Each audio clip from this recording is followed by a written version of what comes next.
So yesterday I said that you should not assume the worst of the Austin City Council, that there was no way in hell that they were that crappy that they would cancel an item on an agenda and not take comments from anybody without any reason after people canceled their plans, took sick days, took off of work to show up and speak on the item of AI-powered surveillance cameras being installed all over the city. There's no way they would do that, especially when they schedule the fucking meeting at 10 a.m. on a weekday. But guess what they just did? Check this out. This is a memorandum a lot of you have been emailing me. Financial Services is withdrawing item 33 from the August 28th, 2025 council meeting agenda. Staff expects to bring the item back for council consideration on September 25th, 2025 council meeting. Should you have any questions or concerns, please feel free to contact him, Director of Financial Services, that was the email. But my neighbor, who actually wanted to speak at this, emailed back very politely. Erica, thank you for letting me know as I rearranged my work schedule to attend. Why is it rescheduled? I hope to have an opportunity to voice my thoughts in a future session. This is a very important issue that must be thoroughly explored. A lot of eyes on this. Respectfully, and this is where my friend and I differ on this, because if I were wording that email, it likely wouldn't be very respectfully. Her response was, the only information I have is what was included in the memo attached. Thank you. There's no information included in the memo attached. Further, they have the gall to sign this thing on the 26th. Date, August 26th, 2025. I checked your website at 8 p.m. before I did my video yesterday. There was nothing attached. This was still on the memo. This was still on the agenda, and people could still sign up to talk about it. What do you mean August 26th? You wrote this shit and sent out an email August 27th, less than 24 hours before people were going to show up to comment on this. You know what people took off of work to do this? People hired babysitters for their children. It's one thing to schedule these meetings at 10 a.m. on a weekday so that nobody can show up. It's another when people finally decide to show up. You see that so many people have decided to show up in opposition to something that you're doing that you just say, oh, last minute, never mind. And you know, the more frustrating thing about this are the number of people that actually consider this a win. Read the memo carefully. They did not say, LOLJK, we're not going to put AI-powered surveillance cameras all over Austin. They didn't say, never mind, we're not going to do this. They said, we're going to push this off until next month in the hope that you forget about it and go the fuck home. I assume the best of all of you. I assume that you respected your constituents. I'm going to be there tomorrow, and I hope all of you will as well. If I show up tomorrow and there's only 2 or 6 people there, they're just going to keep postponing this on and on. Maybe hold some sort of emergency meeting, and then just get these cameras put all over the city. I would like to see everybody show up tomorrow. Not to be mean or aggravated or everything else, but cordially, kindly, and politely. All 1,000 or 5,000 or 10,000 of you, God willing, to look and say, hi. It seems you think AI-powered surveillance cameras everywhere that I pay for are a good idea. This is one comment on Reddit. People aren't getting a say. Everywhere they get installed, it's the same story. The city councils are getting coached by flock lawyers to use emergency hearing and circumnavigate process. It happened in my city in an emergency hearing after the normal city council meeting adjourned. The city council members just stayed in the room until everyone left and called the hearing and voted on it with no public comments. As far as I'm concerned, these were illegally installed in our area. But if Flock wants to call itself a traffic camera only, please see HB 1631 banning traffic cameras. First of all, reasonableness. Therefore, we can reasonably conclude that where no articulable facts or evidence can prove a complaint of palpable injury to a person or property, virtually all malleable prohibitive offenses and sanctions are completely unconstitutional on their face and are a denial of our rights and the right to due process and to be free from unreasonable searches and seizures and the ability into because they afford the means for the necessary abuse by law enforcement officers and the state while providing no reliable, non-subjective manner in which to reasonably provide articulable facts supporting reasonable suspicion or probable cause so as to fully protect the individual's rights of an accused individual. Holy shnikes, that's a lot of words, bruh. If you're wondering why this is a useful feature, sometimes people want a nicer screen for their camera, or sometimes people may have beat up 13-year-old cameras that have screens that look like mine. At that City Hall protest on August 28th, I remember asking Maria, if Flock wants to call itself a traffic camera only, please see HB 1631 banning traffic cameras. And now this was the case up until August 26th, and that's when it all changed. Just a glitch. This situation keeps happening all over the country. Your tax dollars pay startups to rent AI superpowers to law enforcement. And then the following year, your tax dollars pay the lawsuit settlements when it doesn't work.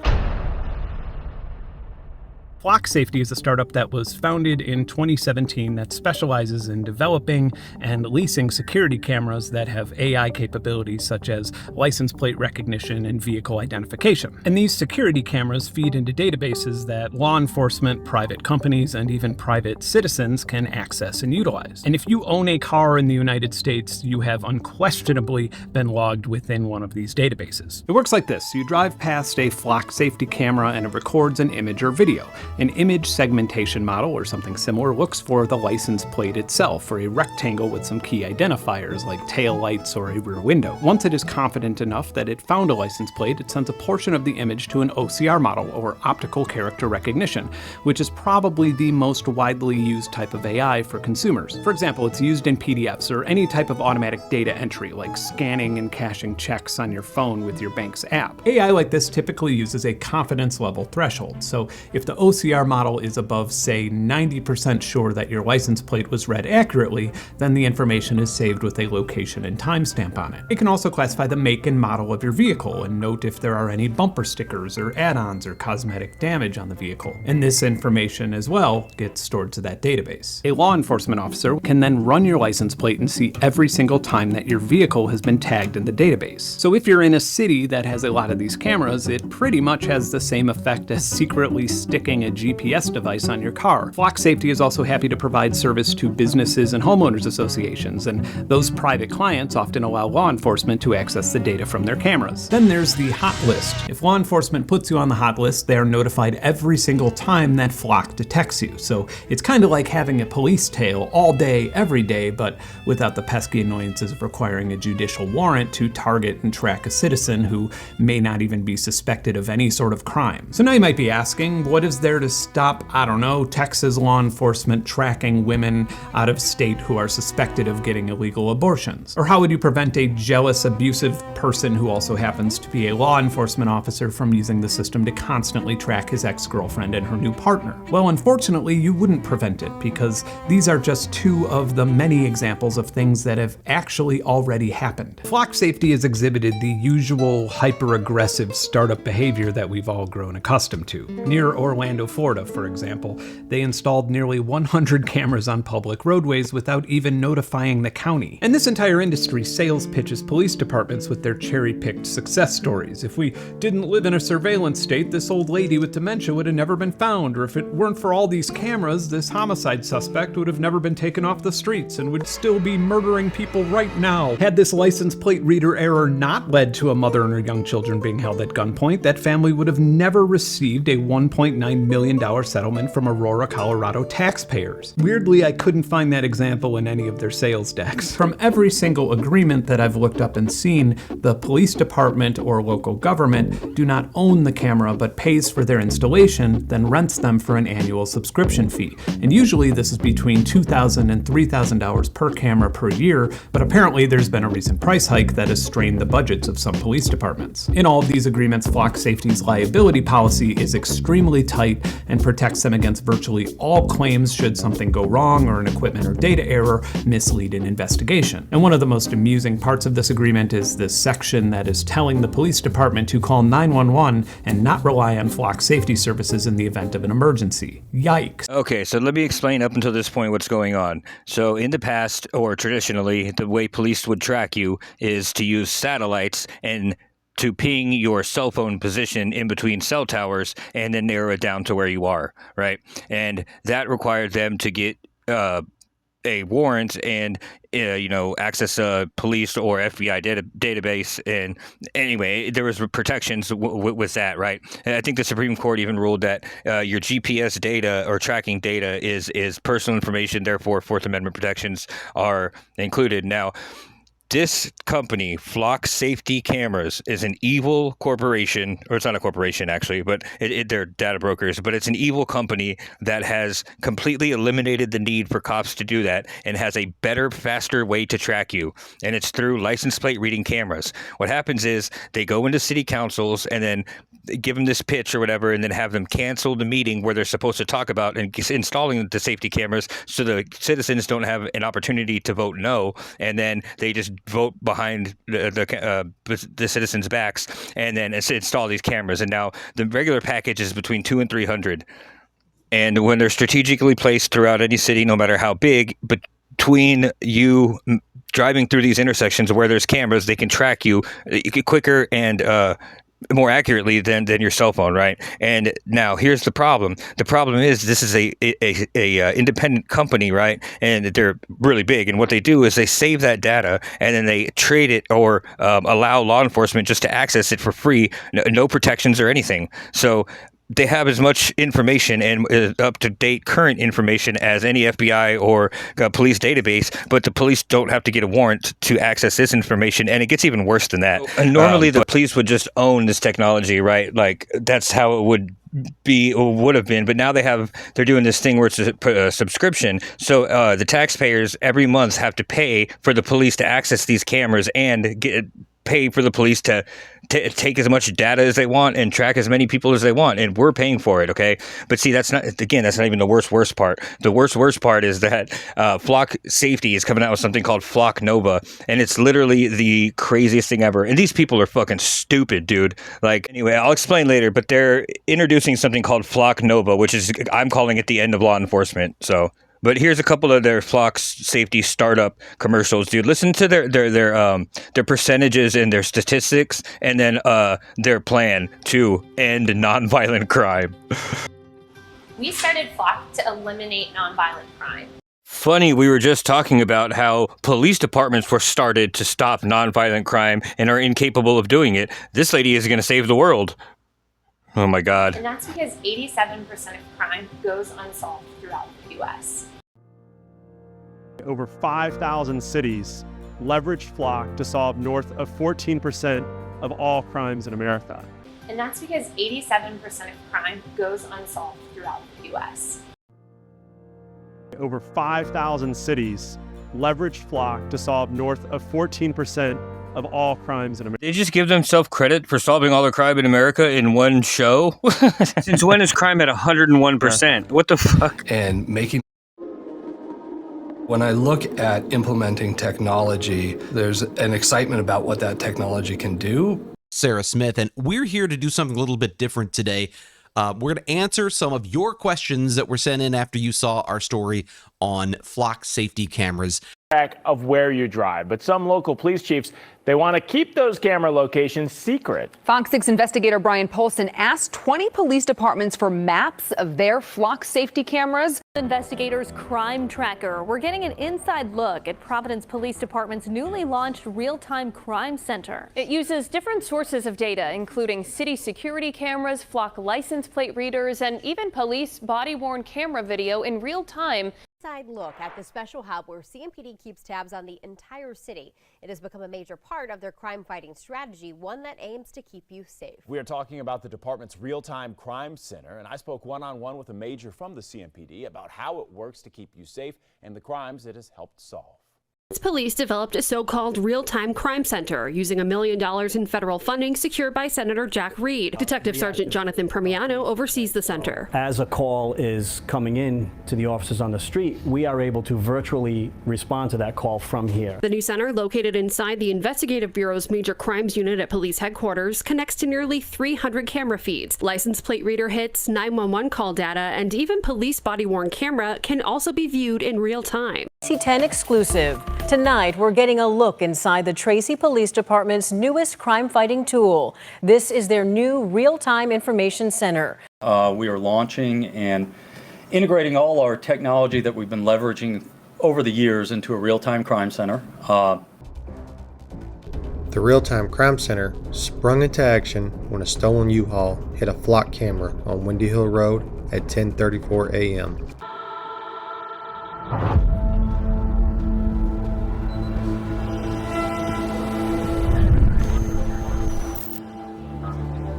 Departments, private businesses, and individuals are not allowed to sell, lease, lend, give away, auction, or otherwise transfer ownership of any of Flock's IP or hardware. At no given time are you allowed to decompile, disassemble, reverse engineer, modify, alter, tamper with, or even repair any of it. Later in this video, I'll be disassembling and somewhat reverse engineering some ALPR cameras, but not Flock. If I did have access to some of Flock's hardware sitting in a box right over there, my attorney advises me that showing you any of it would jeopardize the existence of this video as a whole. A big reason for this aggressive scaling is because the business model of companies like this is actually quite brilliant. They market themselves as public safety services licensing cutting-edge technology, but license plate readers and security cameras have existed for decades. I like your saying better. I usually say don't accept the premise of assholes, but don't accept the presence of assholes is actually way better. Can I steal that?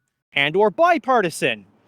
Second, I know you said do not accept the presence of assholes, but if Flock wants to call itself a traffic camera only, please see HB 1631 banning traffic cameras. Flock Safety and their competitors are data brokers. A city, police department, business, or homeowners association pays to borrow their cameras, and then they retain the right to make some of that data accessible behind the same licensing paywall scheme for other clients or customers. Andreessen Horowitz, who is the VC of choice for data brokers and big data startups like Databricks, Fivetrans, Scale AI, and Golden, just to name a few, they've invested nearly $500 million into Flock Safety, adding another $275 million just a few months ago. And this guy right here, LOUIS ROSSMAN, is the reason for that $375 million push to get this company and get this software out there and get it to the cities as quick as possible. Because, see, okay, so starting from the beginning, if you up until this point, right? Up until this point, if a cop wanted to track you, he would have had to get a warrant from a judge and then use the GPS system, that's owned by the government or whatever, and use their satellites to, track you or whatever.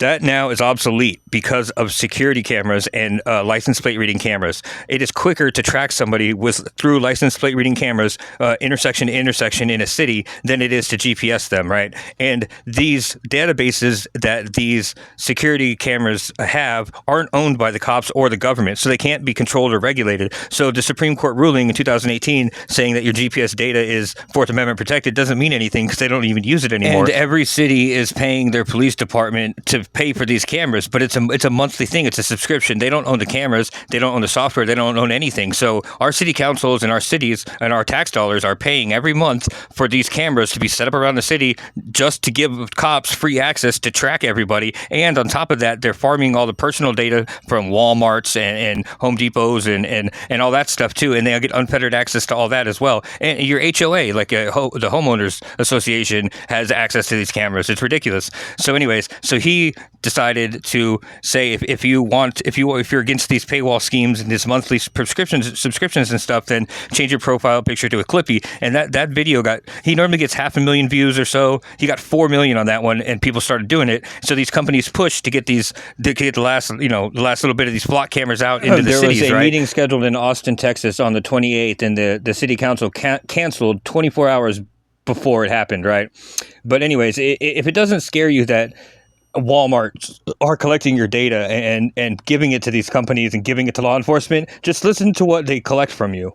Logging your personal identifiers, your name, your phone number, your address, your email, your driver's license number, your signature, device identifiers such as your phone or smartwatch's MAC address. They're sussing out your age, gender, citizenship, race, marital status, household income, education, unemployment information, family health, number of children, credit card numbers, and other payment information, geolocation history, photographs, audio recordings, video recordings, and, if known, background checks and criminal convictions. Oh, hang on, I haven't even gotten to the creepy part yet. Inferences, aka your behavior and preferences from your shopping patterns, intelligence, and aptitude. And they reserve the right to share any and all of this with third parties, including but not limited to, you guessed it, its department or local government do not own the camera but pays for their installation, then rents them for an annual subscription fee. And usually this is between $2,000 and $3,000 per camera per year, but apparently there's been a recent price hike that has strained the budgets of some police departments. And LOUIS ROSSMAN, this guy, has been fighting against this for years now, five or 6 years, right? And it's just, if you want a program or you want a camera, you need to buy it and own it, you know what I mean? But instead, these companies are making us rent them and then using our personal data to share with law enforcement or whatever. So he's been against this wholeheartedly for a long time, and now he's got almost 5 million people behind him. So like I said, they're pushing these to get to get to the city meetings and sell all these flock cameras so they can, you know what I mean, make all their money. Now, this guy, Ben Jordan, this dude was just challenge accepted by the flock cameras because they said that he can't take it apart and tinker with it. So he said, yep, you know what, I'm going to take it apart and tinker with it. And in doing so, he probably just brought down the whole empire, hopefully. Flock safety, adding another 275 million just a few months ago. These are data broker numbers. For example, ADT, the largest and most recognizable home security company and brand in the world, went public in 1969 and has a market cap of $6.8 billion. And that market cap is eclipsed by Flock Safety's recent F-Series valuation of nearly $8 billion. And it needs to be pointed out that Flock Safety and Andreessen Horowitz have spent a combined $92,680,000 in lobbying, and the vast majority of that lobbying was in the last year. Maybe you are a law enforcement officer and Flock Safety has helped you solve cases. Or maybe you think that a poorly substantiated claim about a drop in crime is worth the constant monitoring and tracking of hundreds of millions of tax-paying citizens who are not criminals. And those small little glitches that result in young children being held at gunpoint face first on the hot asphalt in a parking lot are just some cracked eggs in the overall omelet that society is trying to make. And if you agree with that, and that's your perspective, fair enough. I strongly disagree with you, but this is a conversation that's not even worth having because all of this is about to get a whole lot worse for everyone, except for the billionaires extracting wealth from taxpayers, of course. This is the reason for the $375 million push so quickly, is to get this product out. This is their new product, and this is what's going to end law enforcement. Whoa. Hey guys, I'm still in the studio. We just finished our Q1 product launch. Fingers are still a little bit shaky. Flock Nova is going to change the game for criminal investigations. I've heard from so many chiefs that they have this system and that system and that system. They know they have the data, but it's taking their analysts hours and hours to build a case. And now with Flock Nova, it's one click to one case solved. Or the end of law enforcement, whatever you want to call it. Flock it, dude. Flock Nova is a brand new product that is in beta at the time of me recording this, and it combines computer-aided dispatch, criminal records, video surveillance, automated license plate reader data, and here's the kicker, third-party data acquired by Flock Safety. What third-party data, you ask? They haven't exactly been transparent, but 404 Media asked the same question and found out that Flock Nova was using data leaked and sold from large-scale hacks and security breaches. And since that story broke, Flock made an announcement claiming to no longer be using illegally stolen personal data. And you already see people that do stupid shit in public. That's right. How far do you have to move? It's not a lot of moves over to get to the point where the camera sees behavior that it doesn't like and automatically uses that to either shame you or send it someplace.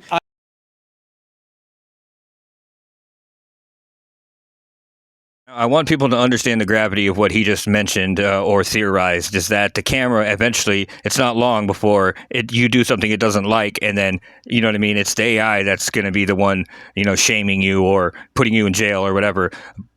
Although that is actually technically impossible, it is actually possible. Like, technically it doesn't work that way, but actually it does, because the input, if this automated system goes through with the Flock Nova or whatever, then police reports will never make it to your hands to be able to go over and then say that it's lying. Your due process will be circumvented straight away, right? And then also too, there won't be a cop there as a witness. The only thing you'll have to rely on is what the computers and the computer's cameras say about you, basically. And in that case, since, I mean, really technically it's the data inputter, like the cop or the, you know, whatever, or even the software, but it's not that the cameras will make a decision to, you know, prosecute you, but you will be prosecuted by this software and by these pictures, well, you know what I mean, without the due process of human beings looking over it and being the ones to create it. It will be created digitally by computers and cameras, and it will shame you and bring you into court. So, and he brings up another good point right here. I mean, you can buy that for your home and with home consumer-based technology already. And the interesting thing is, when he was looking at the proposal, it was something like the news article they were quoting. There's about 3 or 4 parks where 90% of these crimes are occurring, because they were saying that this is 400 parks. How are you going to watch them all? Yeah. If that's happening in 3 or 4 parks, one cop in each of those parks costs less money than all these cameras. And I think that if I want to break into, like, if I had to choose, somebody's about to break into my car, who do I want next to my car? A police officer or a camera? Right. Like, who's going to do more? Yeah. Right. And Now, we maybe need you do have a jobs. camera that can do We'd more. love Maybe you to- have a camera that'll shoot out acid or something. So he poses the theory that would I rather have a cop or a camera protecting my car, right? Well, in this new world, when Flock Nova, the law enforcement ending shit goes through, there will be no motivation for a cop to ever be there. In fact, what will happen is they would rather the thief break into the car and steal it because they have it on video, and then they can just track wherever the car goes on video. And then as soon as the person is done with the car and tosses it aside, then the automated machine will produce the body cam will produce a police report, and the police report will get linked with all the pictures they have of this guy stealing the car, and then it'll go to a judge, and the judge will issue a warrant, and the cops will just go to the guy's house and you know what I mean, or whatever, arrest him whenever they see him. But there will be no motivation for a cop to be out in the field almost ever. In fact, if it would be better for them to get all the evidence on camera. So if there's going to be a break-in or something that you could possibly, stop from happening, a cop would normally stop from happening. His motivation now behind a computer screen, hundreds of miles away, would just be dozens of miles away, would just be to sit there and let the crime happen so they can get a secure conviction. You know what I mean? There will be no motivation to deter crime in any way, and you're going to start to see cops disappear off the streets. Like they're just going to go obsolete. Like they don't need to be out there in the field if they have eyes on everything from the command center. You know what I mean? And here's another thing too, with the due process thing. Now that's assuming that everything is true and correct. The data inputter, the lying ass sack of shit cop, is still gonna lie like a motherfucker when he inputs data into the computer. And then you know what I mean? Even if a computer doesn't lie, if it's run by a liar, then it does, dude. And we've all grown up to believe the computer. Like in the 90s, early 90s, late 90s, early 2000s, we all believe the computer can't be wrong. So this is gonna be bad, y'all. But like that's, I don't know. Little pepper spray built into my camera. I shouldn't give them any ideas. Give them any ideas. That's going to be the next update. It's actually pretty efficient. I'm sure that's already out there. But when you were law enforcement, music service. And so far, the algorithm is working very well and improving. And the reason I develop things like this is because the people that we've elected to protect our intellectual property and our privacy rights aren't doing their jobs. So if we want any sort of defense from this, we need to roll up our sleeves and use technology to defend ourselves. Sometimes videos like this are controversial because adversarial noise attacks have the potential of becoming a pretty big, expensive problem for the AI industry, especially since the vast majority of that industry is just rapidly feature hunting while building on top of pre-existing AI models that just work. For example, you can't ask an AI model how exactly it recognizes a face because it doesn't have a human brain or eyes, nor is it equipped with a consciousness-based intelligence capable of actually recognizing a person. This black box problem isn't really a problem when an AI model manages to generate an image or a song or recognize a license plate. It just works. But when somebody introduces an attack that prevents the model from working, you can't just open it up and fix a few things. A few years ago, with something called Nightshade, some tech-savvy artists attempted to poison pill their artwork by introducing invisible noise to the image that confused models trained for image generators, and it worked incredibly well at first. Luckily for generative AI companies, they figured out that by adding some blur to the images, then using another AI algorithm to sharpen those images, they could remove most of the confusing noise. That's not exactly a great solution or a cure for the problem. It's more like a bandage, because now training image models takes longer and costs more due to these additions to the data processing workflow. And that particular bandage isn't going to be great for optical character recognition used by license plate readers, because the whole point of the technology is accurately outputting text from an image, not generating abstract license plate photos. So with that being said, here's what we're going to be doing here. I have a license plate database, and I make 1,000 identical traffic images with a plate superimposed on a car. If a license plate isn't even detected at all by both models, meaning that it doesn't even see the plate or rectangle itself, that gets moved to Class A. If the license plate was detected with both models, but it got the plate information wrong, that moves to Class B. Then, if either model detects and reads it correctly, it goes to Class C, which is a control group. Then I do this a whole lot of times with a whole lot of different license plates and create a robust data set to train a new model whose job is to generate abstract, invisible license plate overlay patterns that cannot be detected by humans, but make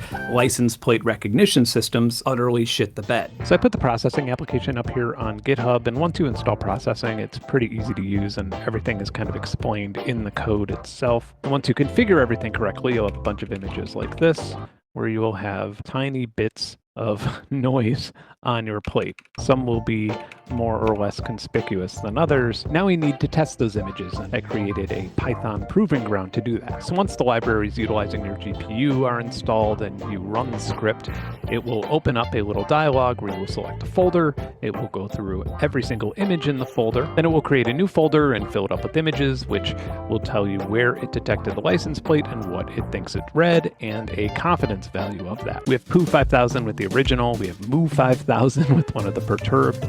We have PDQ 5009, 9005400, Do 5000, Poo 5 Do. And then what I'm really interested in, on some of these, it didn't detect a plate at all. Somehow the noise pattern actually perturbed the image segmentation model detecting a rectangle on a vehicle. And if we could figure out what pattern is breaking the image segmentation, like detecting the license plate itself, then it's possible that you could just have a license plate holder that doesn't obfuscate the plate at all. That could make it much less likely to be read by the AI in the license plate readers. Oh, and my little Python app here also outputs all of the data into a CSV file just so you could analyze all the data in front of you at once. It was time to test this in the real world against these prototypes. I thought it would be fun to print out the noise on transparent adhesive sheets for my Poo 5000 license plate. This is just an easy way to test the patterns, and definitely not something you would actually want to put on your car and drive on public roadways unless you miss your friends in prison. Hey officer, it's just a little mud from all my off-roading. 12 miles per hour. I'm definitely throwing these cameras a softball.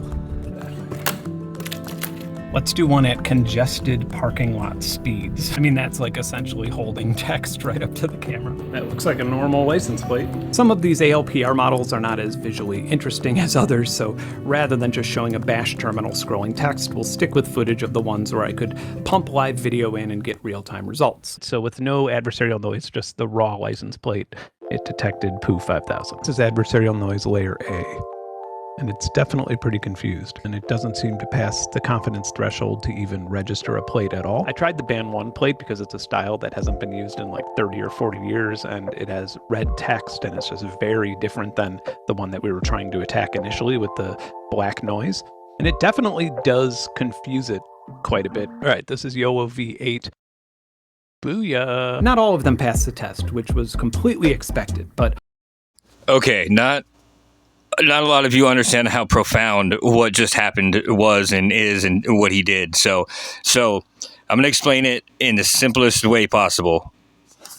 Obviously, you guys are familiar with computers, so I'm going to use that as the premise or whatever. But within each flock camera, all right, the camera that's taking a picture of your license plate, whichever one it is, all right, it has two we're going to call them programs, right? The first program is the rectangle recognizer, let's call it that, right? So the rectangle recognizer, it runs no matter what because it has to recognize the rectangle. And then the second program is what reads the plate, right? And that's what he's trying to manipulate right now, right? But what he's saying is in doing so, and when he says noise, he doesn't mean actual noise. He means like, the white and black static that you get on your TV when you switch the channel, when it was like old school.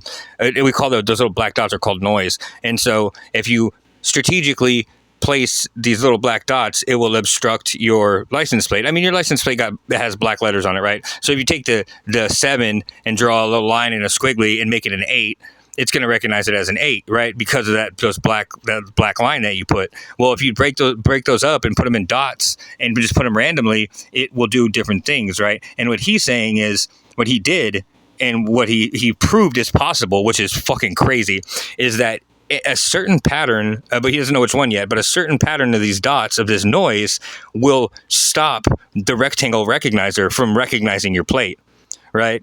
So this seems like it would be illegal in some way, or you would have to do some kind of like, break into a mainframe and implement the virus or whatever, but you don't. See, the license plate reader is a black box. Like our brain is a black box. It's just input into a box and then output. It's like if what we see isn't what it is, our brain is going to think it's what we see. Our eyes can literally lie to us. Well, the input output of a license plate reader, we are the input. Your license plate is the input. So literally all you would have to do is get this pattern, put it on your license plate, and it would stop the cameras from being able to read the rectangle, and therefore stopping any recognition of any letters on it, because it couldn't even read it as a rectangle. You know what I mean? And it would be, you would literally just have to drive around town and it would break all the cameras. Now, just remember that there's $500 million invested in this, and then another broker or whatever, and all these lobbyists have over $900 million into this right now, assuming that this model is going to work. And this guy just proved that driving by the camera with black dots strategically placed on a license plate is enough to bring down a $500 million company and everybody else who's invested in it, with literally the amount of money it takes to buy some cardboard and some glue and scissors. Like, you know what I'm saying? Like, I mean, if you don't have a printer, but yeah, he just proved that like $5 can literally take down this whole company. And so yeah, investor. Anyway, this happened on August 26th when he let this video out. And they have no reason to disbelieve him, because he came up with a program called Poisonify that it adds white noise to songs, right? So that the AI bots can't scrape it and reuse it, right? It's basically copyright protection within the song itself. So it's pretty tight. But anyways, yeah. All this is really happening. You guys need to really look into this stuff, man. But I did tell one lie earlier. He's not a rocket scientist, right? His degree is in high school. And he plays guitar. He's a high school graduate who plays guitar. Those are his credentials. Oh, I love it. I love America.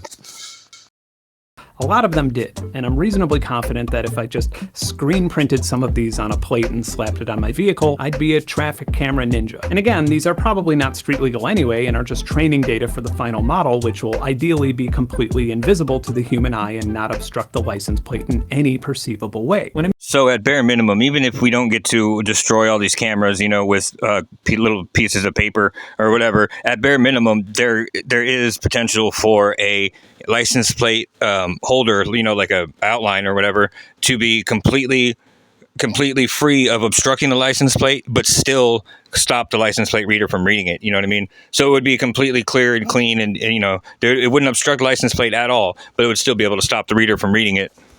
I made the video about Harmony Cloak, and when I introduced Poisonify, my AI music defense algorithm, I got inundated by people asking for a user-friendly app or website where they could use it on their own music. I got VCs wanting to invest in it and companies wanting to exclusively own it. And I'm flattered, if not surprised, by that level of enthusiasm, and it's actually really inspiring. But this channel is a nonprofit organization that allows me to do independent research on whatever it is that I feel like researching, and then share those ideas for free publicly. And it's my dream job. Fuck you, rich bastards. America what, baby? America what?